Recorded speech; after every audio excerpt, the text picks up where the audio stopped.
Chega mais, nação, vamos juntos aqui analisar as últimas informações da seleção brasileira, que venceu o Haiti por 3-0. Para muitos foi uma boa atuação da seleção e outros disseram que ainda não convenceu. A gente vai analisar a imprensa esportiva de todo o Brasil repercutindo essa vitória da seleção brasileira. Por isso faz o seguinte, chega aqui, dá aquela moral, deixa o seu like. Se você não é inscrito aqui no canal, se inscreva e ative o sino das notificações para você receber sempre as melhores informações, o melhor do futebol, no seu celular, no seu computador. Créditos. Vou deixar o canal do Eric Faria, Neto, Galvão Bueno e ESPN Brasil. Link na descrição. Vamos lá para as informações da seleção. No tempo, o Vini Júnior foi o grande nome do jogo, apesar do Matheus Cunha ter feito 2 gols. O Brasil jogou no primeiro tempo muito bem. Aí eu achei que no segundo tempo o Brasil ia fazer 5, 6, 7-0, porque o Haiti é muito fraco, hein? O time da seleção do Haiti é muito ruim. E o Haiti meteu sufoco no Brasil. E o melhor jogador da seleção brasileira no segundo tempo foi o Alisson, o goleiro. Então gostei do primeiro tempo, gostei muito do Vinícius Júnior, mas não gostei do segundo tempo, não. Óbvio que o importante é vencer, ganhou, isso é o que vale. O Ancelotti, ele é enfático em dizer, não interessa classificar em primeiro, segundo e terceiro, interessa classificar. E nisso eu até concordo que ele tem razão. Mas era o Haiti. Não pode ter um segundo tempo onde o melhor jogador foi o goleiro do Brasil. Pintou a vitória brasileira, 3-0 em cima do Haiti. Estamos em primeiro lugar no grupo, mas acho até que poderia ter sido melhor. Não, vamos lá, vamos por parte, direitinho. Lá contra o Marrocos, o resultado do empate, para mim, continua sendo um resultado normal. O 5º colocado no ranking Brasil contra o 6º colocado no ranking Marrocos, o único jogo que fazia confronto nessa primeira fase inteira. 3 rodadas com 12 grupos, com 48 seleções. Então, tudo bem, vamos lá. Aí vinha a obrigação de ganhar hoje do Haiti, e com o maior número de gols possível. O primeiro tempo foi muito bom. Na verdade foram 5 gols. 3 que valeram e 2 que foram anulados. Mas sabe aquele impedimento, um pedacinho aqui, um pedacinho ali, um passo a mais antes do lançamento da jogada, mas virou com 3-0. Eu não sou da ideia de 3 vira, 6 acaba, mas acho que pelo menos, no mínimo, mais um gol cabia no segundo tempo, 2 ou mais um, porque, o Brasil não tem que pensar em saldo de gols. Tem, sim, da forma com que é o campeonato, da forma com que é o grupo do Brasil. Só acabou faltando um segundo tempo um pouco melhor. O Ancelotti até mexeu, ele já tinha colocado o Ryan quando o Rafinha machucou, aí colocou o Hendrick, botou o Martinelli para ir fazer o terceiro homem de meio de campo e botou o Vini Júnior mais pelo meio e partiram para cima. Vai dar certo, agora vai dar certo, a coisa vai sair o gol. Saiu até um gol do Hendrick, mas eu gritei ali, só faltou o final para dizer, esse menino tem cheiro de gol, mas não valia porque ele estava impedido. Mas até aí, tudo bem, 3-0, a situação nesse momento é a seguinte, Brasil e Marrocos têm 4 pontos cada um, liderando. A Escócia vem com 3. Então, Haiti não tem ponto nenhum, está fora da disputa por vaga. Então, na próxima quarta-feira, tem Brasil e Escócia, Marrocos e Haiti. O Brasil tem que ganhar. O Brasil, se fizer 2 gols em cima da Escócia, vai a 5 gols. Vai obrigar o Marrocos, que tem 1 gol de saldo apenas, a fazer mais 5 em cima do Haiti. Pode até fazer, mas aí já não é tão fácil. O jogo de hoje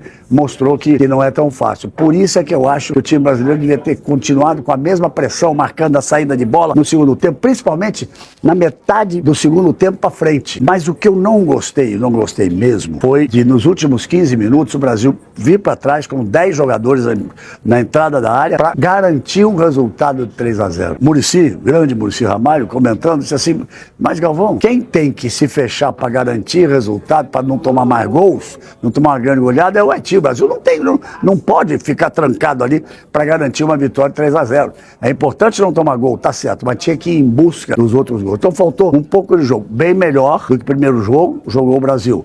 Mas gostei do Ancelotti dizer, ainda não está tão bom. Temos que melhorar mais ainda no próximo jogo. E o Casimiro, que é o Ancelotti dentro de campo, no pensamento, na visão do jogo, disse a mesma coisa. O resultado foi bom, é bom ganhar de 3-0 numa Copa do Mundo, mas temos que melhorar. Temos que melhorar no próximo jogo. Então, estaremos juntos. Quarta-feira, 7 horas da noite, horário do Brasil. Então tem Marrocos e Haiti. Você para que eles façam um número razoável razoável de gols apenas, e o Brasil ganhar da Escócia para ser primeiro colocado no grupo. Mas o empate do Brasil contra a Escócia já garante a classificação. O importante é classificar e seguir em frente. Mas é melhor ganhar ser primeiro do grupo, né? Fala, feras, tudo bem? Bom, a gente sempre quis ver o Vini Júnior do Real Madrid na seleção brasileira, né? Era quase que um apelo coletivo, que a gente conseguisse ver o camisa 7 replicar as atuações com as duas camisas, né? A camisa do Real Madrid e da seleção brasileira. Acho que a gente já tá começando a ver isso aqui nessa Copa nos Estados Unidos, né?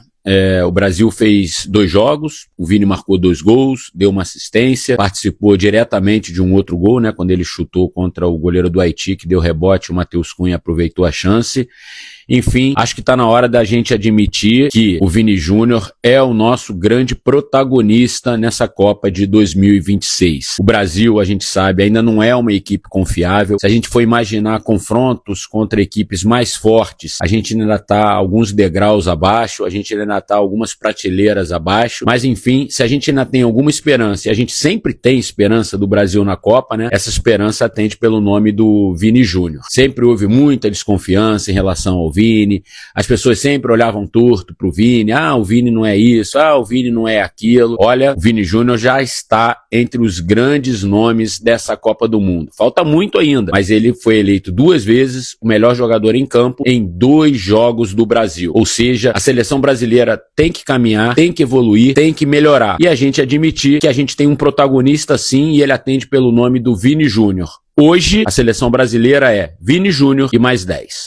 Podia fazer 5, 6, Estamos com a família, todo mundo assistiu o jogo. Foi incrível o primeiro tempo, adorei. Acho que o Brasil jogou bem, meteu 3-0. Podia fazer 5, 6, foda-se. Foda-se que não fez. Acho que a gente tem que parar também de ser tão chato do jeito que a gente é.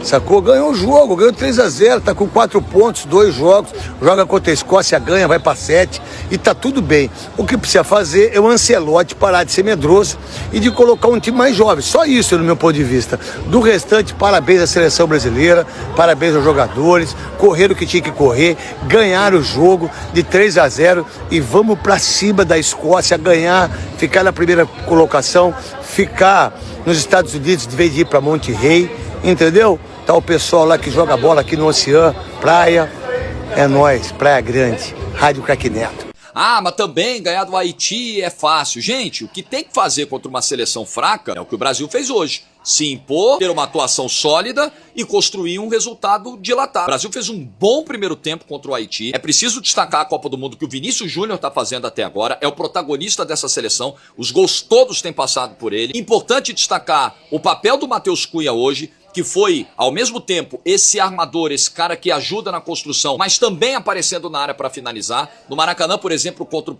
o Panamá, o Matheus Cunha foi muito mais esse cara para ajudar no coletivo do que para chegar como esse 9. Fez falta essa presença diária. Hoje não. Hoje o Matheus Cunha conseguiu fazer as duas coisas. Então foi uma atuação segura. O Haiti não finalizou nenhuma vez no primeiro tempo e só finalizou no segundo tempo porque claramente o Brasil foi dando uma tirada de pé. Acho até que podia apertar um pouquinho para fazer o quarto, pelo menos, porque saldo pode ser muito importante na quarta-feira para definir o primeiro lugar. Os jogadores que vieram do banco, o Ryan hoje não entrou tão bem quando o Rafinha saiu machucado, o Endrick já gera 2 ocasiões de gol, numa delas o Douglas Santos isola, na outra ele tá impedido por um pouquinho, mais uma vez entrou bem. Enfim, Brasil cumpriu o seu papel. Contra a Escócia, o sarrafo vai subir um pouquinho, mas se o Brasil jogar nesse nível, ganha, classifica em primeiro, o que é muito importante. A gente queria o Vinícius protagonista, o Vinícius está sendo protagonista. Agora, sendo um pouco chato, eu acho que só tem esse tipo de questionamento porque a régua com Vinícius é mais pesada, porque a cobrança em cima do Vinícius é mais pesada. Qualquer jogador da seleção brasileira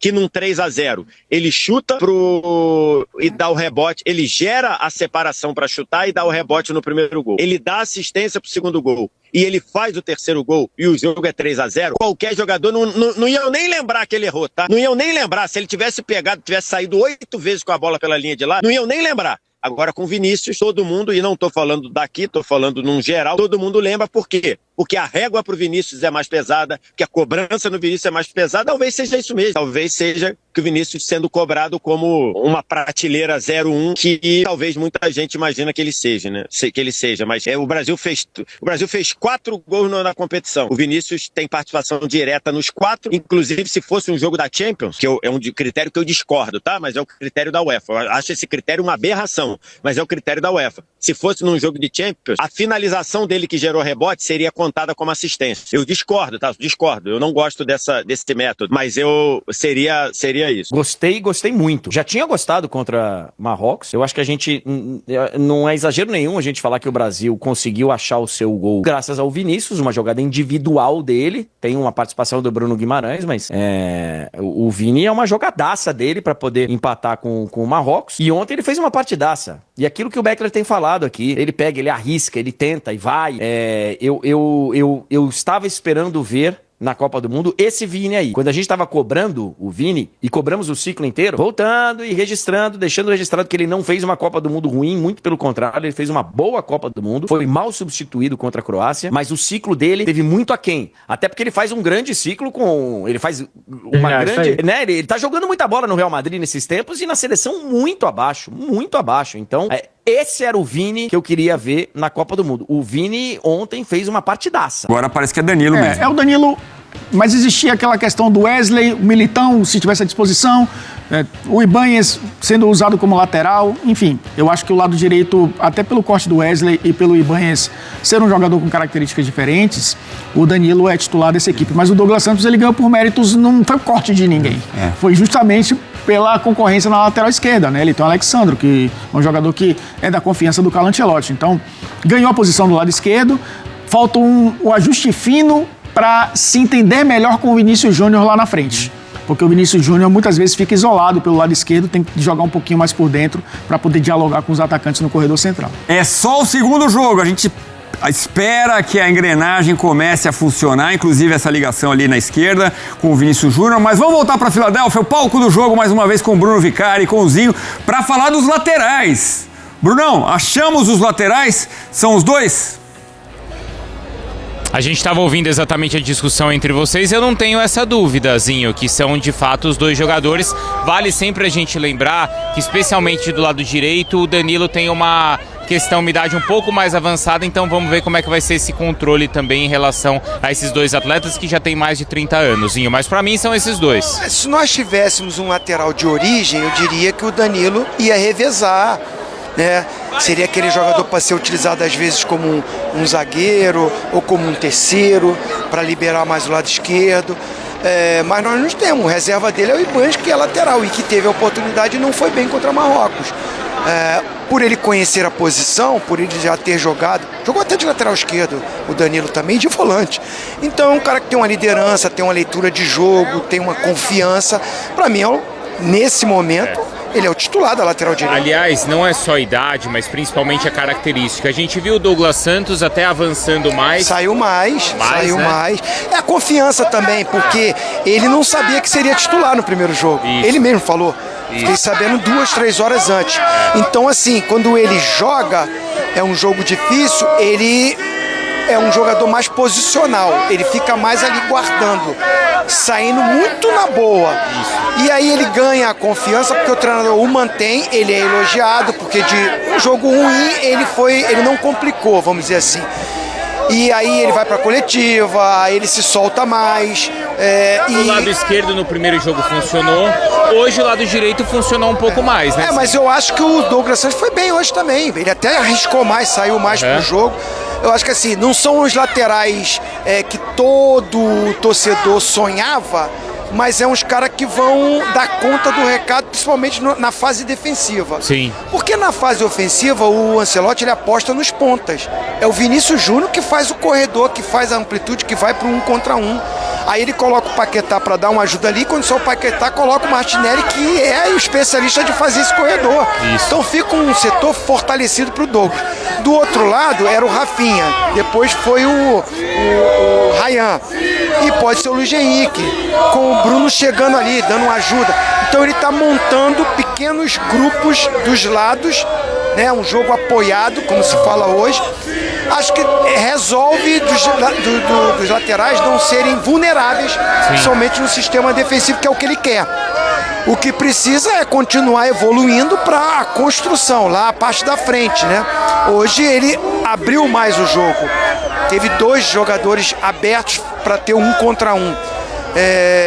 E assim, a gente acredita que com a vitória, com o torcedor apoiando, acreditando, que esse time possa jogar melhor contra a Escócia e entre melhor. O mais importante é no mata-mata, né? Isso, e vale lembrar, né, Elton e Edu, isso ficou muito nítido aqui, antes, claro, do primeiro gol do Brasil, as 2 ou até 3 chances que apareceram foram pelo lado direito ainda com o Rafinha. Sim. Depois o Rafinha acaba se contundindo, sai, entra o Ryan, como o Zinho falou, talvez um pouco tímido, mas foi um lado direito que ofensivamente apareceu muito mais do que tinha sido no jogo contra Marrocos, quando ali realmente a seleção não foi bem, Edu. Tá aí, nação, então, as últimas informações da seleção brasileira, 3-0 em cima do Haiti. A gente viu a imprensa esportiva de todo o Brasil, vimos aí o Zinho também falando sobre a seleção brasileira. Eu gostaria da sua opinião, que você escrevesse nos comentários. O Brasil precisa agora vencer a Escócia e vencer bem, para poder se classificar em primeiro lugar do grupo. Por que primeiro lugar? Primeiro que dá moral para a seleção brasileira. Segundo, pela logística de viagens, é importante que os jogadores estejam descansados, né? Então, para não ter aquela locomoção gigante, se o Brasil cai em segundo, vai acontecer isso. Então, é importante que o Brasil termine em primeiro. E também pelos confrontos, que eu acho que, na minha opinião, se o Brasil cair em primeiro, eu acho que o Brasil, os confrontos são mais... Assim, não tem nada fácil na Copa do Mundo, mas são mais ligeiros, podemos dizer assim. Bom, é isso daí, muito obrigado por você estar aqui até o final do vídeo. Não se esqueça, deixe seu like, se inscreva no canal, ative o sino das notificações e fica ligado que assim que a gente tiver mais notícias e informações, vamos trazendo para vocês. Grande abraço, a gente se vê no próximo vídeo.